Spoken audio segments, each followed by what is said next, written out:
Folks, the multifaceted assault on the National Firearms Act just got some big reinforcements in the 2A allies' push to end suppressor and short-barreled firearm registration forever. Patriots, welcome back to Guns and Gadgets. This is the home for the Second Amendment news that they do not want you to know. Today I'm going to break down a massive federal court filing that happened yesterday afternoon, and I mean massive. And it could permanently nuke key parts of the National Firearms Act. There are several lawsuits going on. I'm trying to keep you up to date with all of them, and this one is a big one too. I've read the entire 56-page memorandum in support of the plaintiff's motion for summary judgment so that you don't have to. And what's inside is explosive.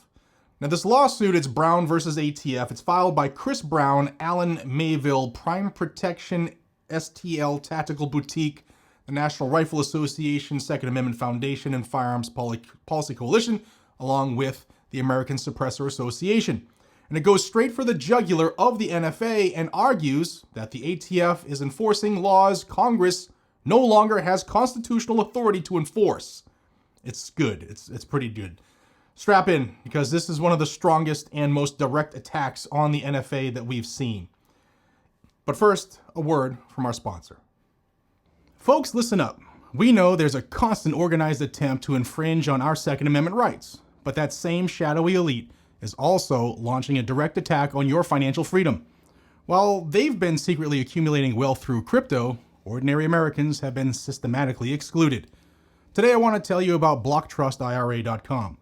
They're bringing crypto wealth to everyday Americans using advanced AI technology that helps break the stranglehold of the hidden powers controlling our financial system. I've partnered with BlockTrust IRA because their mission aligns perfectly with what we understand about liberty. There's an intentional barrier between regular people and financial independence, created by those who want to keep us dependent, disarmed, and powerless. This is about defending your assets just as fiercely as you defend your rights. Their Animus AI trading platform works 24/7, analyzing market data and executing advanced crypto strategies that are beyond simply buy and hold. It exposes the lie that ordinary Americans should just sit and watch while the hedge fund aristocracy actively trades using advanced algorithms. There's a reason their system was named the #1 crypto technology platform by Bitcoin Magazine from over 1,500 global competitors. Whether you're a patriot, a constitutionalist, a small business owner, or a retiree watching the manipulated markets destroy your 401k, BlockTrust IRA's advanced Animus AI gives Americans the same weapons against financial tyranny that insiders use. Right now, their clients are seeing over 250% returns on their investments. And with military-grade security, your hard-earned investments are protected by up to $200 million in insurance against establishment interference. They've built a defense for your wealth. Don't wait. Visit gunscryptoira.com, link is down below, and find out how they can help you join the financial revolution that's fighting back against the hidden powers trying to keep you dependent on their failing system. For a limited time, they are offering my viewers up to $2,500 in bonus crypto when you open an account. Crypto created 80,000 new millionaires just last year, while the elite tried to scare you away from it. Why not you?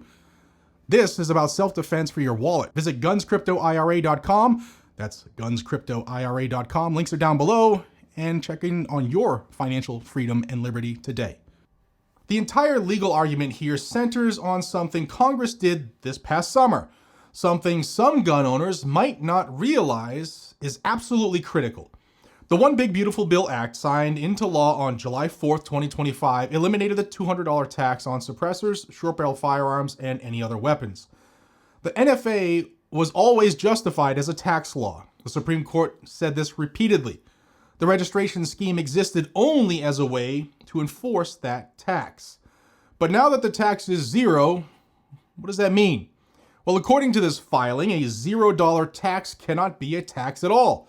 It raises no revenue. In fact, there's case law that goes back years that says in order for something to be a tax, it must raise some sort of revenue for the country. So therefore, this cannot be the basis for the NFA's registration requirements because there's no tax. And if there's no tax, Congress loses the only constitutional justification for the NFA. This is the opening shot, and it's devastating. The plaintiffs argue something incredibly important. Congress knew it had no Commerce Clause authority to regulate purely intrastate firearms. Back in 1934, Attorney General Homer Cummings even admitted that. He said Congress did not have the power to simply ban or regulate local firearms. They could only tax them. So what happens when the tax disappears? The entire constitutional foundation collapses. The filing states this flatly. The NFA's regulation of untaxed firearms exceeds Congress's constitutional authority. And that should be checkmate, just plain and simple. This is where the plaintiffs show real-world harm, something that courts love to see as well. To register an NFA item, the government forces you to submit fingerprints, photographs, personal demographic data, your home address, detailed firearm descriptions, and you must wait months for ATF approval. All of this is documented in the filing.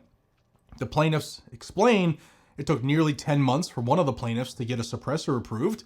Some of you have been waiting much longer. Customers refuse to buy NFA items because they do not want to submit this intrusive data to the government.